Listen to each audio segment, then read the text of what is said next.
नमस्कार दोस्तों, गुरुकुलम डॉट मीमांसा पे आपका स्वागत है। आज मैं आ गया हूं आप लोगों के लिए फिर से वॉइस लेके। और वॉइस में क्या है? Future indefinite tense, interrogative sentence.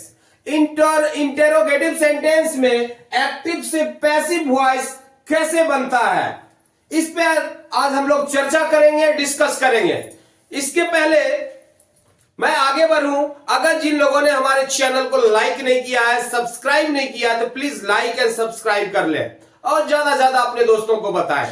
खैर, और जो पहली बार अगर वॉइस आप सीखने की कोशिश कर रहे हैं या सीख रहे हैं, तो प्लीज मेरा फर्स्ट वीडियो से आप जरूर देखें। वॉइस क्या है उसको आप जरूर समझें, और शुरुआत से जब आप समझेंगे तो आपका कॉन्सेप्ट क्लियर होगा। बीच से कहीं से भी आप शुरू होंगे तो समझ में नहीं आएगा आपको।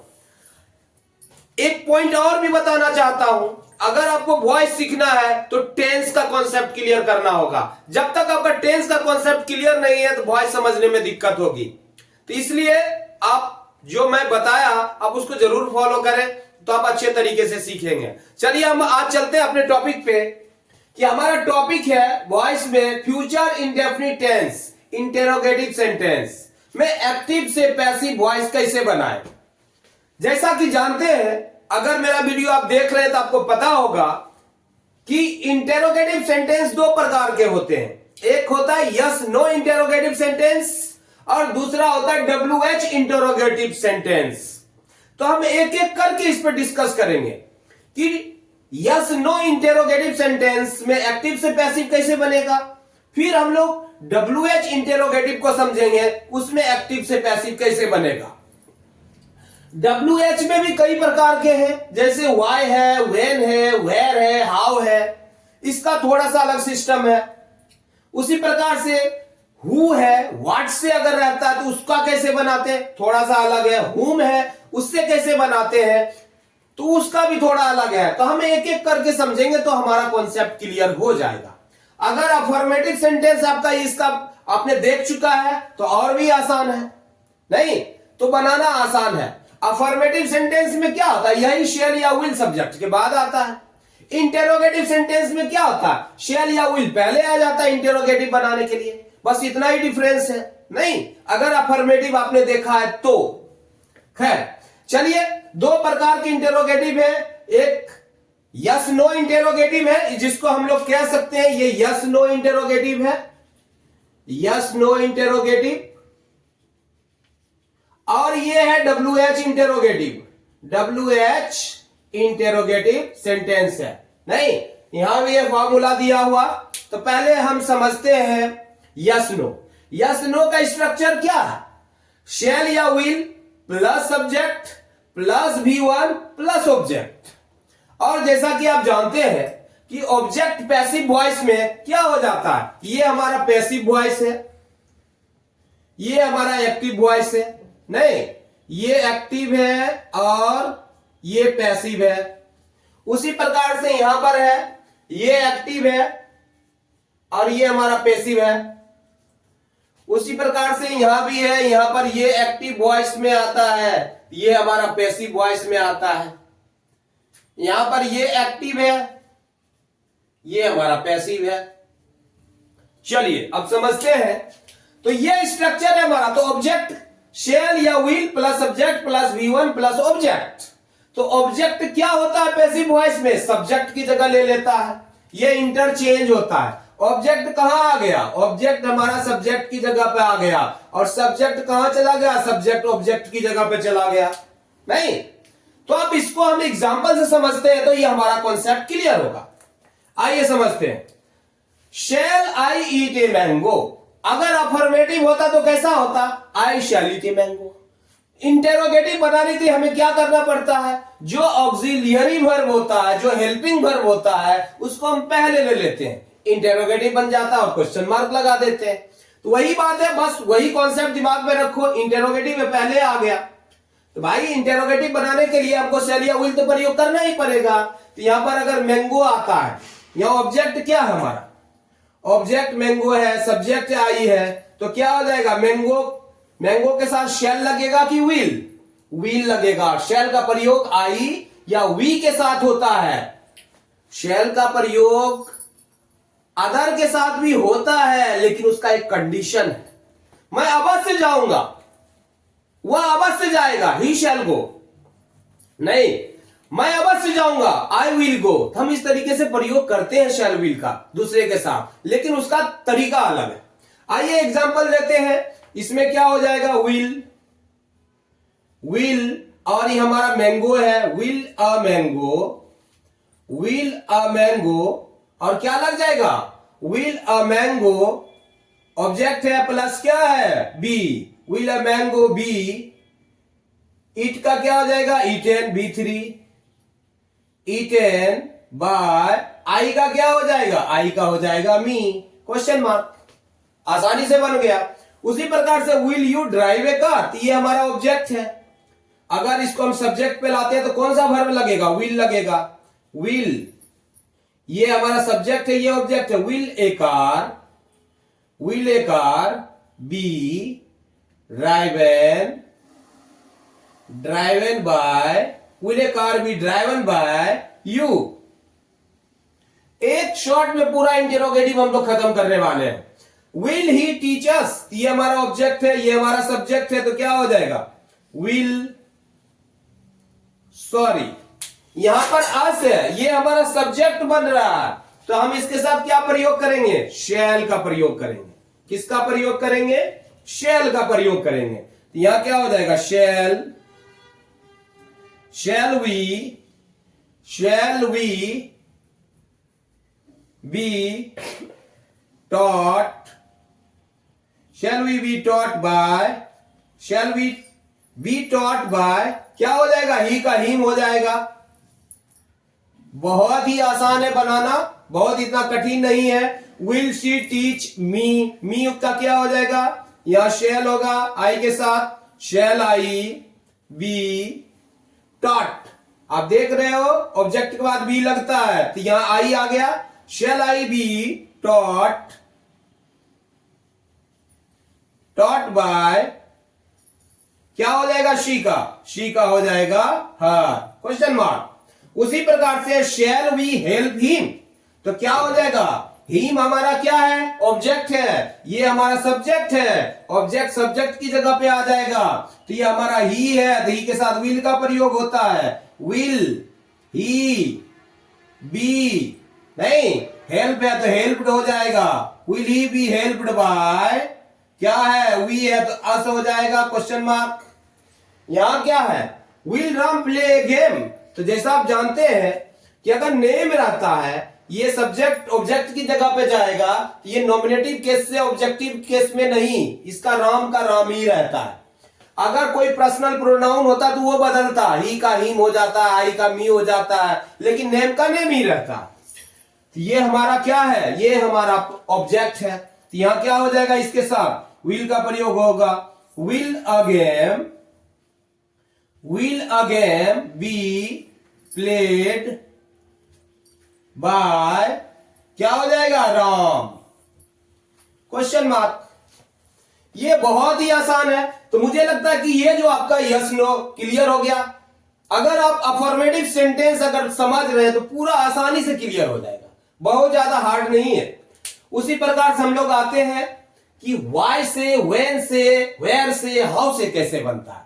ये भी सिंपल है, यही सेम स्ट्रक्चर होगा, सिर्फ ये होगा कि वाई लग जाएगा, व्हेन लग जाएगा, वेयर लग जाएगा, हाउ लग जाएगा।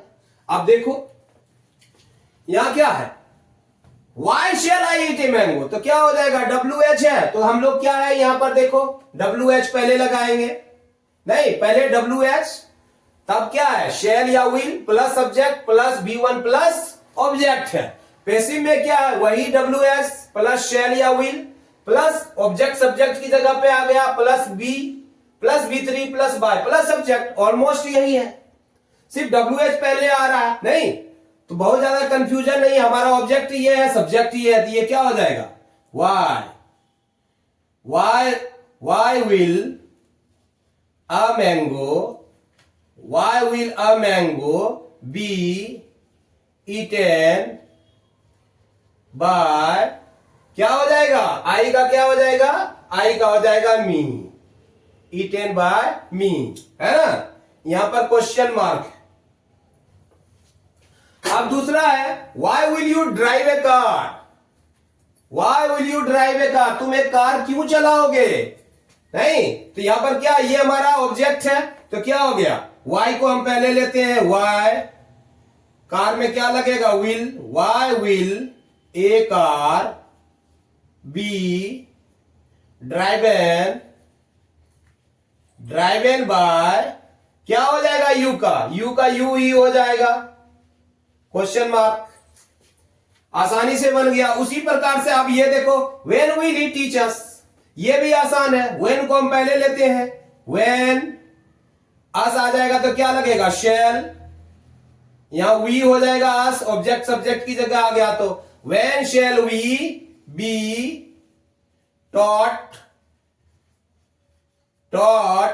बाय हिम, ही का क्या हो जाएगा, ये हमारा सब्जेक्ट है, ये ऑब्जेक्ट की जगह पे चला गया, ही का क्या हो गया, हिम।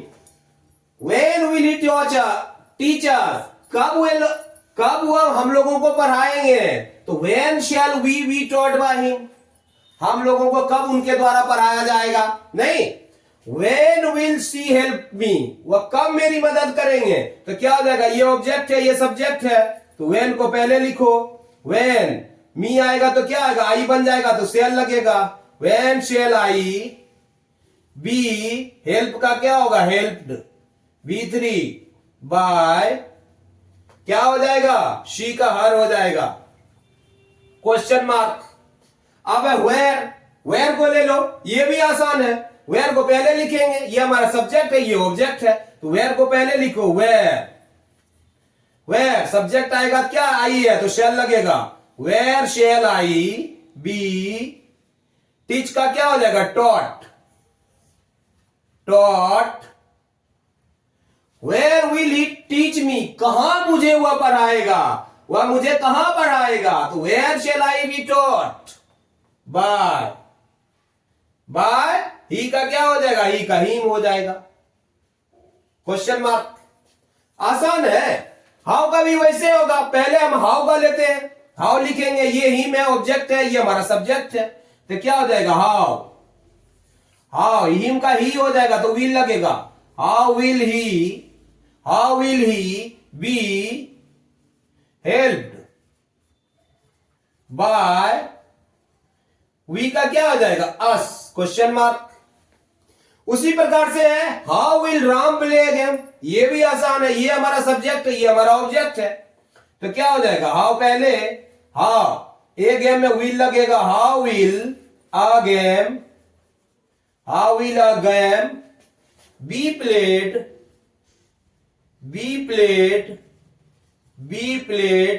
क्या है, by Ram, be played by Ram, question mark देना ना भूले, ये इंपॉर्टेंट है, नहीं तो गलत हो जाएगा। अब देखो, अब हु का है और व्हाट का, इसमें कमी क्या है ये हमें समझना है। Who will buy a book, कौन एक किताब खरीदेगा, तो यहां सब्जेक्ट की कमी है, तो सब्जेक्ट की पूर्ति कैसे होगा। अरे भाई, सब्जेक्ट की पूर्ति आप देखो ना, अगर who plus will plus V1 plus object है तो हम क्या करते हैं, बाय हुम। नहीं, सब्जेक्ट जब ऑब्जेक्ट बनता है तो उसमें एजेंट बन जाता है, तो बाय लगाते हैं, तो इंटेरोगेटिव सेंटेंस है तो हम इसको शुरू में लिख लेते हैं बाय हुम। ये दो प्रकार से बनता, दोनों प्रकार से बनाकर दिखाता, तो क्या हो जाएगा, बाय हुम क्या हो जाएगा, ये ऑब्जेक्ट है तो ऑब्जेक्ट आ जाएगा सब्जेक्ट की जगह, बाय हुम विल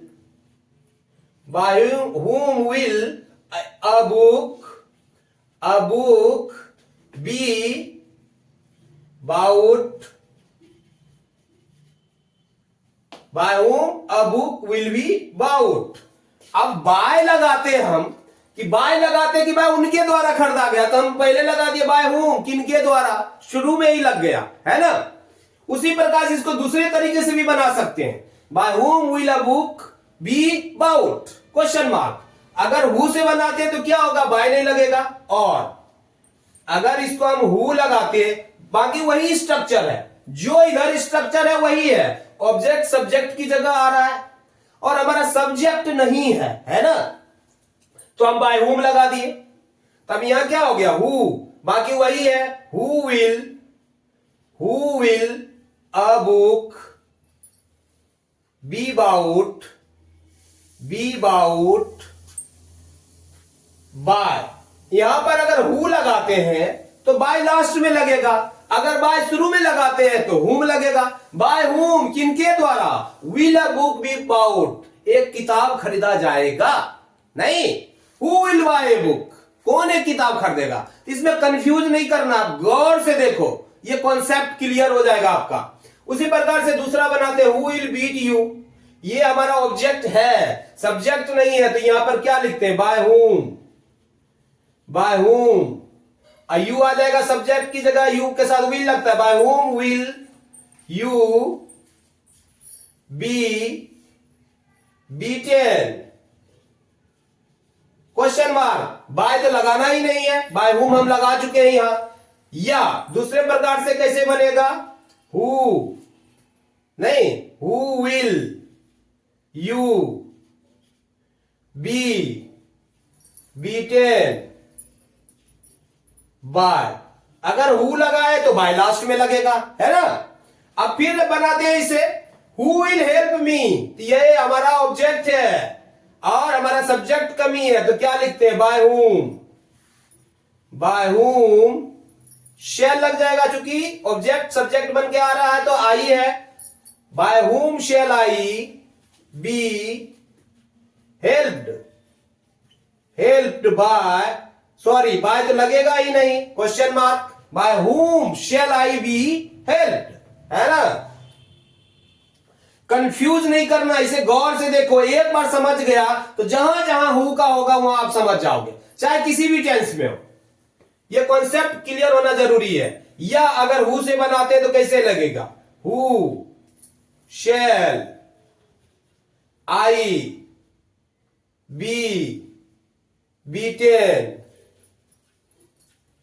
बाय, अगर हम हु लगा दिए शुरू में तो बाय लास्ट में लगेगा, तब बाय हुम नहीं होगा, है ना। अब व्हाट विल दे डू, इसमें देखो, इसको भी समझना है, इसमें कमी क्या है, व्हाट विल दे डू, वे लोग क्या करेंगे।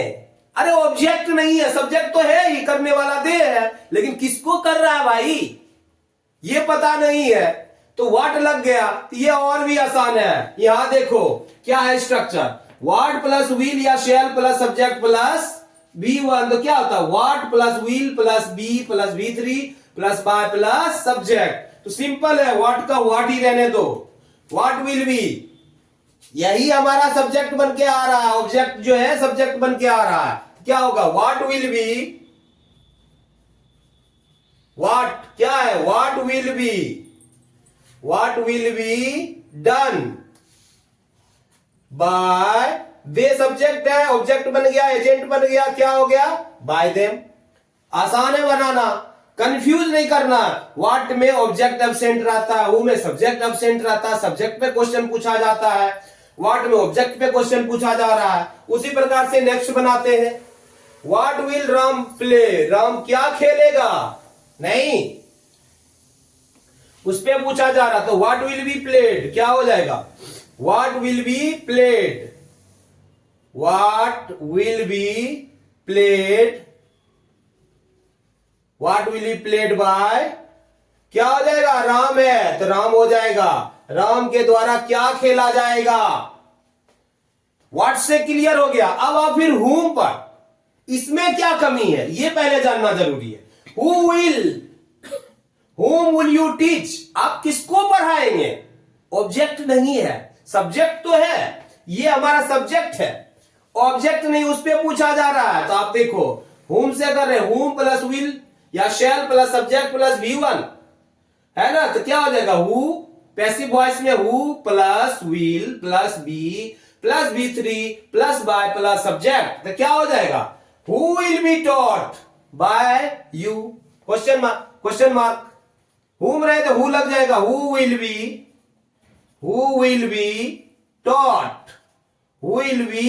taught, टीच का V3 taught, who will be taught by, क्या हो जाएगा, यू का यू ही रहता है, सब्जेक्ट तो है, ऑब्जेक्ट गायब था, है ना, तो उसको फिलअप कर रहा है who will be taught bye you. उसी प्रकार से whom will he help, whom will he help, वह किसको मदद करेगा, नहीं ऑब्जेक्ट नहीं है तो यहां पर क्या हो जाएगा हमारा who will be, who will be, who will be helped, who will be helped by क्या हो जाएगा ही का him हो जाएगा। तो आपने देखा कि दो प्रकार के इंटेरोगेटिव है, एक यस नो इंटेरोगेटिव भी आसानी से बन गया। अगर इसको आप समझ लेते हैं तो WH समझना आसान है, why, when, where, how almost एक ही तरह से है ना। जिस प्रकार से ये पैटर्न है सेम पैटर्न है, सिर्फ ये आगे लग जाता है WH। थोड़ा सा पैटर्न अलग है हु का, व्हाट का और हुम का कॉन्सेप्ट थोड़ा सा अलग है। उसमें सब्जेक्ट गायब रहता है, इसमें ऑब्जेक्ट गायब रहता है, होम में भी ऑब्जेक्ट गायब रहता है। तो अगर वो सब्जेक्ट यहां गायब है तो हम उसको फिलअप कैसे कर रहे हैं, बाय होम से या हु से फिलअप कर रहे हैं। इसमें क्या करते हैं व्हाट में व्हाट ही रहता है, what will be done by them. ये समझो कि एक तरीके से सब्जेक्ट का भी काम कर रहा है ना, ऑब्जेक्ट का काम कर रहा है, ऑब्जेक्ट बन के आ गया है यहां। लेकिन इंटेरोगेटिव है ना, इंटेरोगेटिव भी बना के रखना है इसको। तो what will be done by them, what will be played by Ram, whom will you teach, who will be taught by you, whom will he help, who will be helped by him। बहुत ही आसान है, आप बारीक से समझो तो ये समझना बहुत ही आसान है। मैं बार बार कहता हूं कि आप कोई एक वर्ब लो, एक वर्ब से ही बनाओ आप। ये जो पहले यस नो इंटेरोगेटिव प्ले ले लो, ईट ले लो, कोई भी सिंपल वर्ड लो। और मैं यहां पर बहुत ही सिंपल वर्ब यूज करने की कोशिश किया हूं। वैसे मैं तो एक ही वर्ड पे लेके बना देता हूं, लेकिन कई बार लोग कहते हैं सर आप एक ही वर्ड पे बना रहे हैं। अरे भाई इसलिए बना रहा हूं कि समझना आसान होगा सामने वाले को, तो इसलिए मैं थोड़ा थोड़ा एग्जांपल बदल दे रहा हूं। अदरवाइज फिर भी सिंपल रखने की कोशिश किया हूं ताकि आपको समझना आसान हो। और कॉन्सेप्ट क्लियर होना बहुत जरूरी है, कॉन्सेप्ट नहीं रटने से नहीं होगा। तो आप कोई एक वर्ड लो और खुद से सेंटेंस बनाओ। जब आप खुद से सेंटेंस बनाओगे तो थोड़ा आप दिमाग को इस्तेमाल करोगे, थोड़ा क्रिएटिव बनोगे। आप जब क्रिएटिव बनोगे सोचोगे नहीं, करता पहले इमेजिनेशन, तब क्या होता है, तब कॉन्सेप्शन। इमेजिनेशन नहीं है तो लर्निंग कैसे होगा, लर्निंग प्रोसेस है, इस प्रोसेस को आप फॉलो करो। हम इमेजिनेशन को इस्तेमाल करते हैं, फिर कॉन्सेप्ट बनाते हैं, लिखते हैं, पूरी प्रक्रिया है, तब आपका ब्रेन में बिल्कुल फिट होगा ये, अदरवाइज दिक्कत होगी। इसलिए आप इसको प्रॉपर प्रैक्टिस करो और ये आपका कॉन्सेप्ट क्लियर हो जाएगा। इसके बाद हम लोग लेके आएंगे फ्यूचर परफेक्ट। फ्यूचर कंटिन्यूअस का पैसिव वॉइस नहीं होता है, अनयूजुअल है, इसका इस्तेमाल जनरली नहीं होता है। इसमें हमारा एक है फ्यूचर परफेक्ट, उस पे हम लोग आएंगे। अफर्मेटिव, नेगेटिव, इंटरोगेटिव सारा लेके आएंगे उस पे। तो जाते जाते अगर वीडियो आपको पसंद आया हो तो प्लीज हमारे चैनल को लाइक करें, सब्सक्राइब करें और ज्यादा से ज्यादा अपने दोस्तों को बताएं। जय हिंद, जय भारत। एक बात और, अगर इस दरमियान कहीं कोई दिक्कत हो, स्पेलिंग मिस्टेक कई बार होता है कि फ्लो में स्पेलिंग मिस्टेक हो जाता है, बाद में पता चलता है, तो प्लीज कमेंट करके बताएंगे तो मैं करेक्टिफाई कर दूंगा उसको। थैंक यू, जय हिंद, जय भारत।